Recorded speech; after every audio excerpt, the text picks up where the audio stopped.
Kilakarai chicken பாங்கா எத்தனை பேர் கேள்விப்பட்டிருக்கீங்க? யாரெல்லாம் இதுக்கு முன்னாடி ட்ரை பண்ணியிருக்கீங்கன்னு எனக்கு கமெண்ட்ஸில் சொல்லுங்கள். கீழக்கரை சேர்ந்தவங்களுக்கெல்லாம் ஒரு ஹாய். என்னம்மா ஒரு ரெசிபியை இவ்வளோ ஈஸியாக கண்டுபிடிச்சிருக்காங்க. வாங்க எப்படி பண்ணுறதுன்னு பார்க்கலாம். சட்டியில் ஒரு கரண்டி எண்ணெய், ஒரு டேபிள் ஸ்பூன் நெய், ஒரு பட்டை, ஒரு ஏலக்காய், ஒரு அன்னாசிப்பூ, ஒரு பிரிஞ்சி இலை சேர்த்துக்கோங்க. இதில் 1/2 கிலோ சிக்கனை அப்படியே சேர்த்து பரட்டுங்க. இதுக்கு ஒரு டீஸ்பூன் உப்பு சேர்த்து மூடி போட்டு ஒரு 10 நிமிஷம் வேக விடுங்க. மிக்ஸி ஜாரில் 1/2 மணி நேரம் சுடுதண்ணியில் ஊற வச்ச 3 பச்சை மிளகாய், 4 காஞ்ச மிளகாய், 5 பல் பூண்டு, ஒரு சின்ன விரல் சைஸ் இஞ்சியை அரைச்சி அதையும் சிக்கனை சேர்த்து நல்லா பரட்டுங்க. அடுத்து ஆல்ரெடி நான் 1/2 மணி நேரம் ஊற வச்சிருந்தா 10 முந்திரி, ஒரு டீஸ்பூன் கசகசாவை அரைச்சி எடுத்துக்கிட்டேன். இப்போ வதங்கின சிக்கன்ல 1 கப் திக்கான தேங்காய் பால் சேர்த்து ஒரு 5 நிமிஷம் கொதிக்க விடுங்க.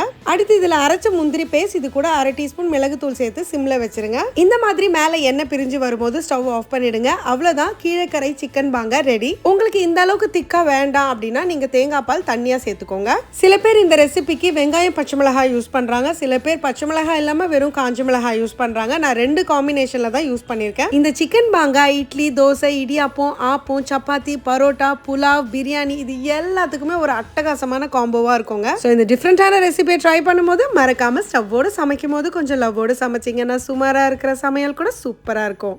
எப்படி?